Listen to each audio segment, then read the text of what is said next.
Hello नमस्कार, मैं Sumit Mishra advocate अपने यूट्यूब चैनल सुमित लाहा में आप सभी का हार्दिक स्वागत करता हूं। दोस्तों, आज के सेशन में हम जानेंगे धारा 138 नेगोशिएबल एक्ट यानी परक्राम लिखित अधिनियम के धारा 138 के बारे में। यानी कि सरल भाषा में अपन कह सकते हैं चेक बाउंस। चेक का अनादरण क्या होता है और इसमें पनिशमेंट क्या है। दोस्तों, सबसे पहले तो हम जानते हैं कि चेक बाउंस क्या कहलाता है। यानी जब एक व्यक्ति द्वारा किसी दूसरे व्यक्ति को चेक दिया जाता है और वह व्यक्ति अपने बैंक अकाउंट में जाकर उस चेक को इनकैश करने के लिए लगाता है और वहां से उसका इनकैश नहीं होता, बल्कि यहाँ वहां से यह कहकर चेक वापस कर दिया जाता है कि आपके अकाउंट में पर्याप्त बैलेंस नहीं है या फिर आपका ट्रांजेक्शन बंद कर दिया गया एटसेट्रा, कोई भी रीजन बता सकता है।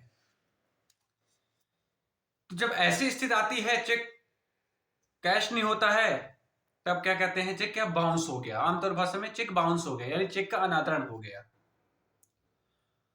अब चेक है उसको सामने वाले को क्यों दिया जाता है, इसके दो रीजन होते हैं। इसमें बताया गया है, या तो आप ऋण संबंधी अपने भुगतान करने के लिए किसी व्यक्ति को अपना चेक देते हैं, या फिर किसी अन्य अन्य दायित्व को भुगतान के लिए आप अपना चेक देते हैं। दो रीजन हो गए चेक देने के लिए।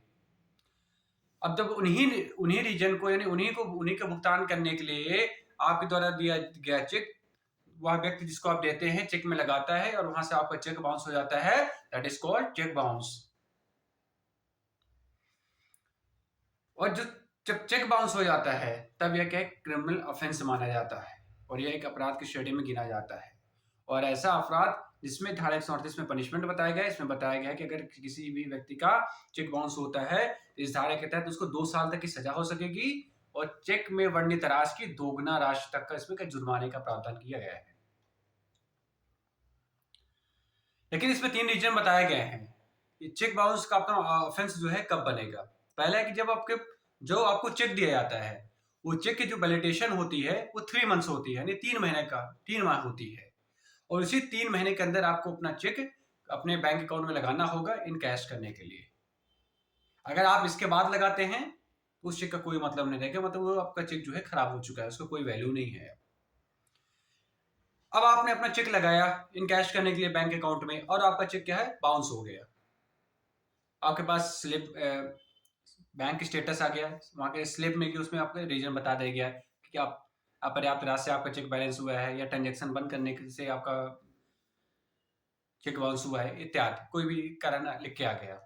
अब जब आपके पास वो स्लिप प्राप्त होगी चेक बाउंस की, उस स्लिप प्राप्त करने से 30 डेज के अंदर यानी 30 दिवस के अंदर आपको क्या है, जो व्यक्ति आपको चेक दिया था उसको आपको क्या है, नोटिस भेजनी पड़ेगी। और चेक बाउंस के मामले में नोटिस भेजना अनिवार्य है, दिस इज मैंडेटरी। अगर आप नोटिस नहीं भेजेंगे तो आपका प्रकरण क्या नहीं होगा। सर्वप्रथम आपको 30 दिवस के अंदर क्या उसको नोटिस भेजनी पड़ेगी।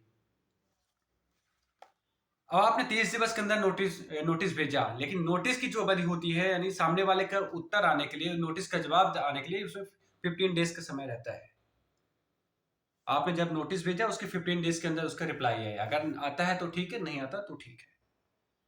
आपने नोटिस भेज दिया, ये जो नोटिस होती है वो रजिस्टर्ड डाक के माध्यम से जाती है। और जब आपके द्वारा भेजी गई नोटिस की तामीली हो जाए, तामीली से मतलब है कि आप जिसको आपने नोटिस भेजी है उसको व्यक्ति को प्राप्त हो जाए। जब उसको आपकी नोटिस तामील हो जाए यानी आपका नोटिस उसको प्राप्त हो जाए, उसके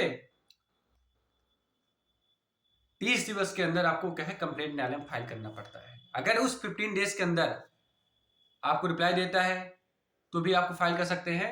बस इसमें यह है कि आपको अगर 15 डेज के अंदर आपने नोटिस भेजा कि भाई आपके द्वारा चेक जो है बाउंस हो गया है, तो 15 डेज के अंदर आप हमारा जो अमाउंट है आप हमको दे दें, अन्यथा हम सक्षम न्यायालय में परिवाद प्रस्तुत करने के लिए विवश हो जाएंगे। अगर इसी विद इन 15 डेज में आपको पैसा आपका प्राप्त नहीं होता है तो आप क्या है कि इसमें फिर न्यायालय के शरण में जा सकते हैं।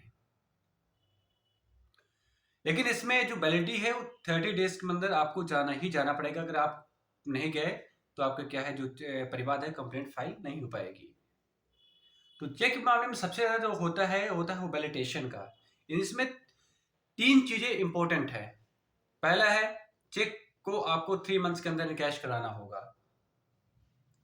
दूसरा है कि अगर इनकैश नहीं होता, चेक आपका बाउंस हो जाता है, तो चेक बाउंस होने से 30 डेज के अंदर आपको सामने वाले व्यक्ति को क्या है, नोटिस भेजनी होगी। और जो नोटिस की अवधि होगी वो क्या 15 दिन की होगी। अब आपने नोटिस भेज दिया, अब जो नोटिस भेजने की जो तामीली डेट होगी, उस तामीली डेट से अगर आपको पैसा नहीं प्राप्त होता है तो उस तामीली डेट से 30 डेज के अंदर आपको क्या कंप्लेंट न्यायालय में फाइल करनी पड़ेगी। अगर आप फाइल नहीं कर पाएंगे तो आपका जो है प्रकरण क्या स्वीकार्य नहीं होगा।